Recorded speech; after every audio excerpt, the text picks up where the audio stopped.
keeping it real. Let's keep it real. I have no time for BS in 2019. Let's keep it real. Well done to Algeria. Congratulations, 100,000% deserved. So I want to start first with Algeria first, and then I'll get to the Nigeria team. But first of all, for Algeria, they have been the best team. They have been the best team so far. And look, I kept saying it before, Portugal were the best team in the Euro 2000. They didn't make the final. Germany were the best team in the World Cup in 2010. They didn't make the final. Algeria, they've been the best team, and they've deservedly made the final. But I think the best team doesn't always go through, because again, these matches are complicated. But I think, what Belhanda has been able to do with this team, because I remember, I think, it was when Algeria failed to qualify for like a World Cup, and I think I was even speaking to, because there's this Algerian guy that I sort of play football with and everything, and he was saying about how it's just really disappointing that a team so talented with Mahrez and so forth have so been underperforming. But I think Belhanda has come in and he's just created an ethos, and that is why what has set Algeria apart from any other team and this AFCON is they have an identity. Because that's the key thing. When you're a manager, the key thing you have to work on is the chemistry and the characteristic of your team. As what is your team about? And everybody has to sort of coincide and understand what that ethos is. And it's a very hard thing to do, but once you find it, you always have that thing to fall back on. If you're 1-0, 2-0 down, we can fall back to what we know works, what can help us create chances, and what can help us win the game. So when I just looked at this game, I think Nigeria they found it extremely difficult to cope with what Algeria were doing. I mean, Algeria's tactic was, I think they had looked at the tape. This defense is shaky.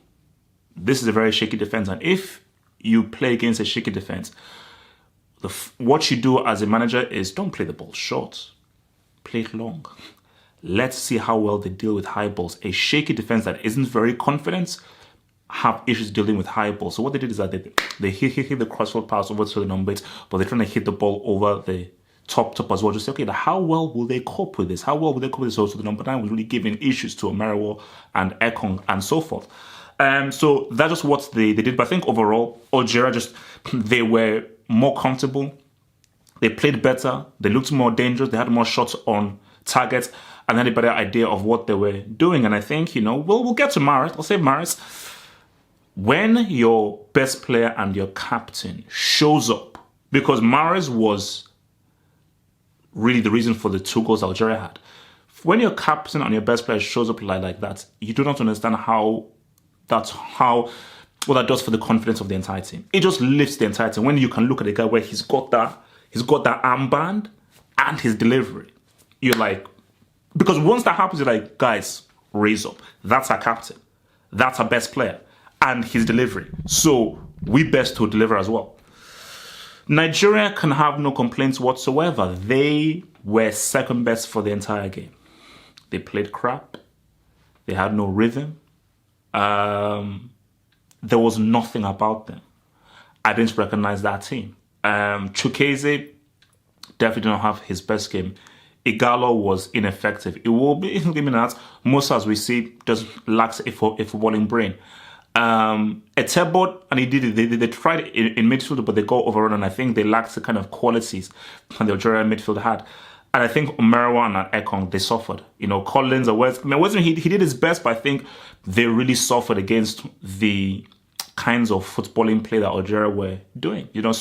But Nigeria can have no complaints. They brought nothing to the game. They were second best for the entirety of the game. And I think even on my hangout, I think I was speaking to my Niger amigo, Abdullahi, who was like, oh no, Algeria was second best in the second half. They didn't do anything. And then, we could have taken them to extra time. Bro, I'm a realist. I'm a realist here. So I'm not a cheerleader. I'm like, oh man, if only we got taken to extra time. Oh, Mahrez, so why did you break our hearts and everything? I'm a realist. Bro, end this crap. Because I'm sorry, that team I saw there, they're not going to do it. They were not there to play football. They're not there to play football. And this is what I always feared, because I said that Nigeria had not faced anyone of the quality of Algeria.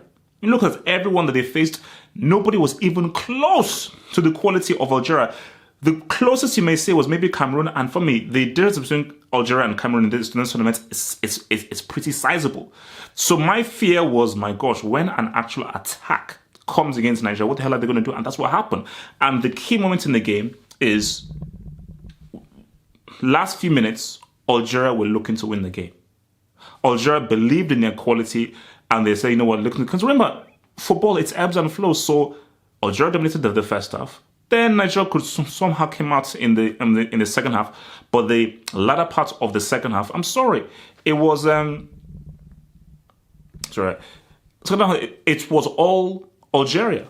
It was all Algeria in the latter part of that second half, and they deliver. So, I mean, you can say, okay, this goes beyond tactics, because okay, what could they have tactically done wrong? Could they have done this? Obi Mikel, people were suggesting Obi Mikel coming in. Are you high? Are you sick in the head? Obi Mikel would have changed that game, bro. Please. But my whole thing is like, what happened to where is Nwakali, Oshime?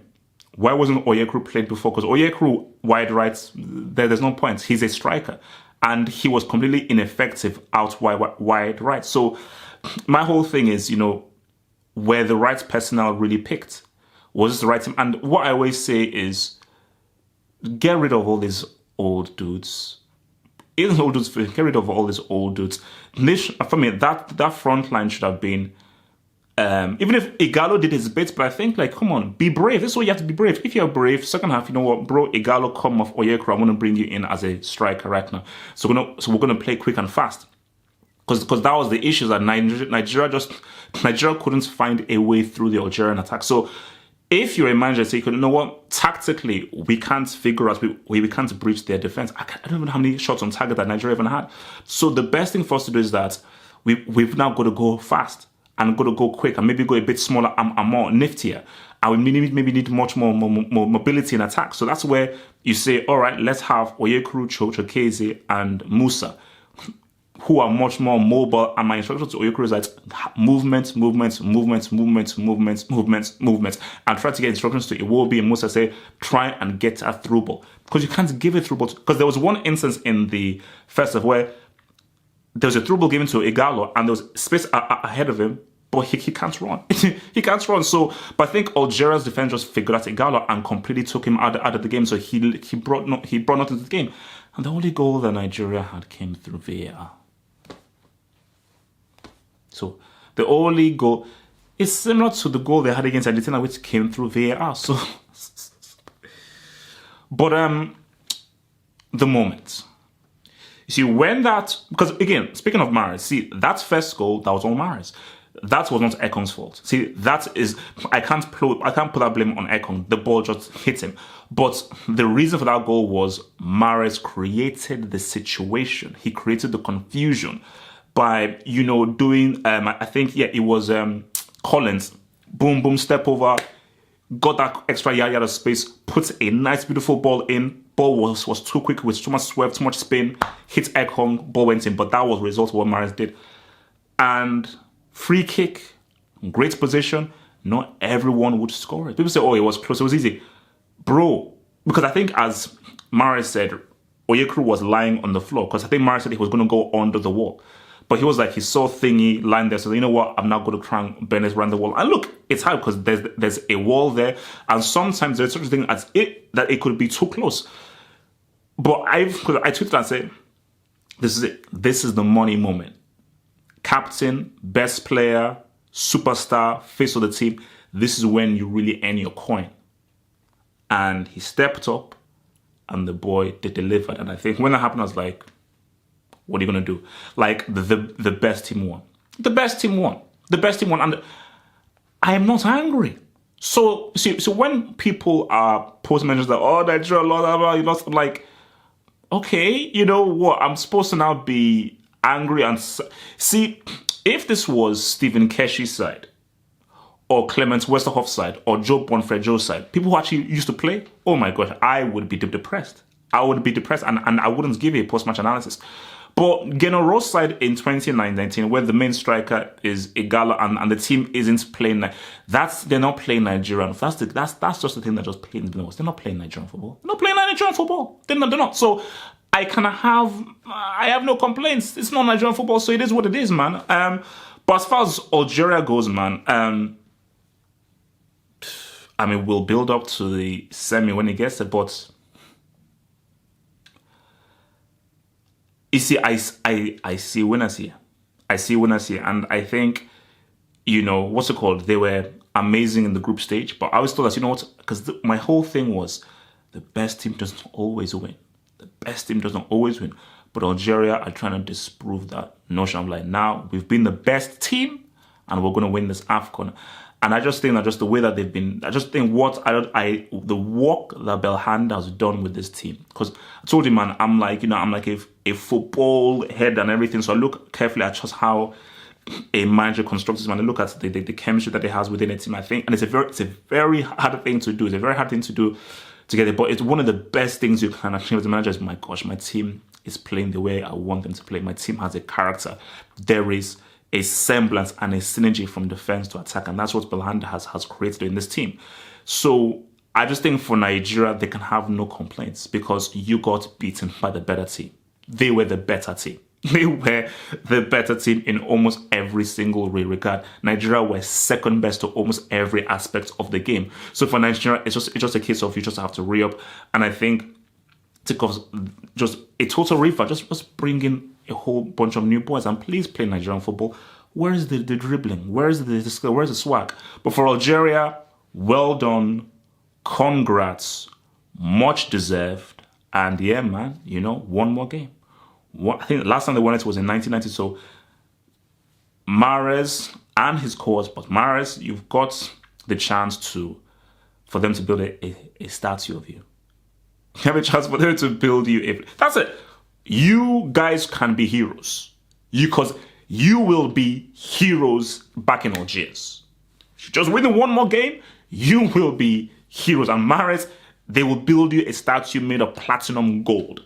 If you, as captain, you deliver these guys the Nations Cup, something they've not tasted since 1990. Just one more game. That's a bit of football, just one more game. I want players from under the bridge. Your boy, Half Hope's Hot, the YouTube channel is out. TV reviews, movie reviews, anime reviews, comic book reviews, and all that good entertainment stuff and some extras. It's out there, so click in the description box below for the link to the YouTube channel to subscribe, or just click over here to head to the YouTube channel and subscribe to the Half Hope's Hot.